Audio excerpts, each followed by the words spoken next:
ये कहानी है एक फोटोग्राफर की, जिसे नई नई जगह जाके फोटो खींचना बहुत पसंद था। नई जगह एक्सप्लोर करना अच्छा लगता था। लेकिन ये जुनून उसे कैसे मौत के पास ले गया। तो चलो दोस्तों, मेरा नाम है सारंग और शुरू करते हैं सारंग स्टोरी टाइम के आज के एपिसोड को। अदिति एक फोटोग्राफर थी। वो एक बिल्कुल बेफिक्र लड़की थी। उसको किसी की बात से कोई फर्क नहीं पड़ता था और अपनी लाइफ को अपने नियमों से जीती थी। सभी को उसका ये बिंदास एटीट्यूड बहुत पसंद आता था। जो भी पैसे वो अपनी फोटोग्राफी से कमाती थी, वो सब पैसों को पहाड़ों में नई नई जगह घूमने में लगा देती थी। अदिति को अकेले घूमना बहुत पसंद था। इस बार भी वो अकेले ही एक नई जगह, एक नए हिल स्टेशन आई थी। वो जगह एक गांव के पास थी। उस पहाड़ के ऊपर एक ऐसी जगह थी जहां से जो नजारा दिखता था वो किसी जन्नत से कम नहीं था। और वहां जाने तक का एक ट्रैक था जो करीब 5 किलोमीटर लंबा था।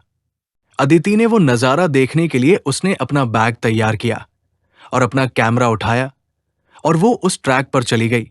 उसके साथ कुछ और लोग भी उस ट्रैक पर जा रहे थे।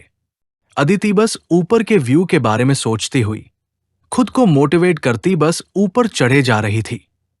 कुछ दूर चलते ही अदिति को पहाड़ के ऊपर जा रहा एक कच्चा रास्ता दिखा। अदिति ने ठीक से देखा तो वो कच्चा रास्ता ऊपर जाके ट्रैक के रास्ते पर मिल रहा था। अदिति को लगा वो एक शॉर्टकट है और अदिति को ट्रैकिंग का काफी अनुभव था, तो उसने वो कच्चा रास्ता ले लिया।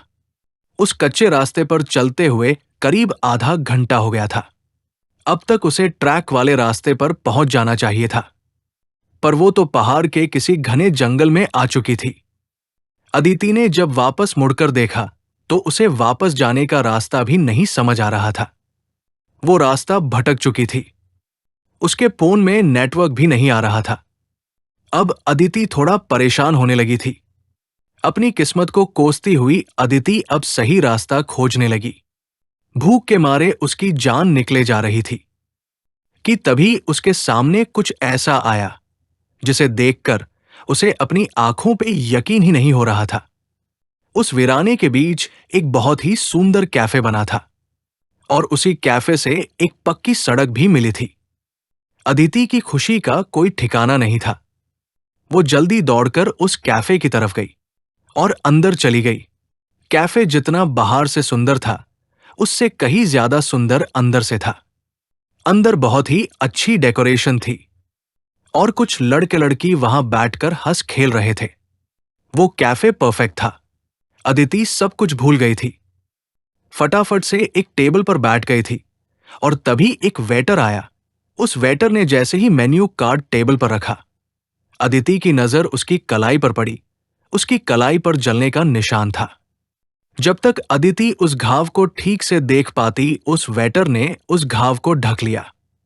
अदिति को बहुत ज्यादा भूख लगी थी और इसीलिए उसने जल्दी से अपने खाने का ऑर्डर दे दिया। ऑर्डर करने के कुछ ही समय में अदिति को लगा उसे पहले फ्रेश हो जाना चाहिए, तो वो उठकर वॉशरूम की तरफ जाने लगी। वॉशरूम के रास्ते पर उन हंसते खेलते लड़कों की टेबल भी थी। तभी उसने देखा कि उनमें से एक लड़के के सर पर एक घाव था और ये घाव ठीक उस वेटर के जैसे ही लग रहा था। ध्यान से देखने पर अदिति को पता चला कि वैसा ही घाव उस टेबल पर बैठे हर इंसान पर था। किसी के चेहरे पर तो किसी के हाथ पर। अदिति उन घावों को देखने में इतनी गुम हो गई कि उसने ध्यान ही नहीं दिया कि वो हंसते खेलते लोग अब बिल्कुल शांत हो गए थे और वो अदिति को बहुत ही डरावने तरीके से घूर रहे थे। अदिति को लगा कि शायद उसके ऐसे देखने पर वो लोग नाराज हो गए हैं। वो सॉरी बोलकर वहां से सीधा वॉशरूम चली गई। वॉशरूम में मुंह धुलते हुए वो उन घाव के बारे में सोच रही थी। मुंह धुलने के बाद जब उसने सर उठाकर शीशे में देखा, उसकी रूह कांप उठी। उस वॉशरूम के शीशे में वो वॉशरूम पूरा जला हुआ दिख रहा था। अचानक उसे बहुत जोर जोर से लोगों की चीखों की आवाज आने लगी, लेकिन ये सब कुछ थोड़ी ही देर में बंद हो गया और जब तक अदिति कुछ समझ पाती, सब कुछ पहले जैसा हो गया था। अदिति को लगने लगा कि इस जगह में कुछ तो गड़बड़ है, पर उसे इतनी भूख लगी थी कि उसने सोचा कि जल्दी से जल्दी अपना पेट भर के वहां से निकल जाएगी। अदिति सर झुकाकर अपनी टेबल पर पहुंची और अपने खाने का इंतजार करते हुए उसने एक सिगरेट जलाई और उसे पीने लगी। अदिति ने सिगरेट का धुआं छोड़ते हुए देखा कि पूरे कैफे में बिल्कुल सन्नाटा था और कैफे में मौजूद हर एक इंसान उसे ही घूर कर देख रहा था। उनकी आंखों में इतना गुस्सा था कि अदिति घबरा उठी। देखते ही देखते उन सबके चेहरे बदलने लगे और उनके शरीर बिल्कुल काले पड़ गए। वो वेटर जो अदिति से बहुत हंसकर बातें कर रहा था, अब अदिति की तरफ गुस्से में तेजी से दौड़ता हुआ आ रहा था। अदिति ने सहम कर अपनी सिगरेट को पानी के गिलास में डालकर बुझा दिया। अदिति को कुछ समझ नहीं आ रहा था और वो बहुत ज्यादा डर चुकी थी। इससे पहले वो कुछ कर पाती, उसने देखा कि वहां बैठे लोग जिनके शरीर काले पड़ रहे थे अब राख की तरह टूट रहे हैं। ये देखकर डर के मारे अदिति की जान निकल गई।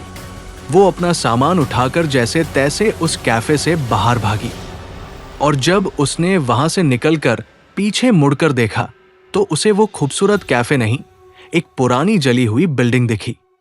वहां अदिति बिना कुछ सोचे बस रोड पर भागती गई। रोड पर भागते हुए उसे एक गाड़ी दिखी और उस गाड़ी में उसी एरिया में रहने वाला एक आदमी था। अदिति की ऐसी हालत देखकर उस आदमी ने उसे अपनी गाड़ी में बैठा लिया। अदिति ने उसके साथ हुआ हादसा जैसे तैसे उस आदमी को बताने की कोशिश की। अदिति को लगा था कि वो आदमी उसे पागल समझेगा, पर उस आदमी ने कुछ ऐसा कहा जो अदिति ने कभी सोचा भी नहीं था। उसने अदिति को बताया कि जिस जगह की वो बात कर रही थी वो कई साल पहले एक कैफे हुआ करता था। एक बार एक कस्टमर उसी कैफे में बैठा हुआ सिगरेट पी रहा था और उसने सिगरेट को बिना बुझाए ही अपनी टेबल के पास ही फेंक दिया था। उस आदमी की लापरवाही की वजह से एक पर्दे में आग लग गई थी और इससे पहले कोई कुछ कर पता उस पूरे कैफे में आग फैल गई थी और अंदर फंसे सभी लोग जलकर मर गए।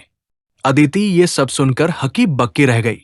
अब उसे सब समझ आ रहा था और उसे यकीन नहीं हो रहा था कि उस कैफे में बैठे सभी लोग जिंदा नहीं मरे हुए थे।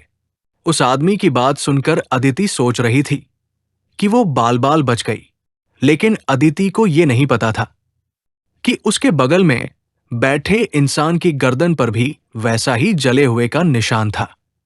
अगले दिन उस एरिया के अखबार में एक खबर आई जिसमें लिखा था कि एक लड़की की उसी रोड पर एक्सीडेंट से मौत हो गई और उस लड़की का नाम अदिति था।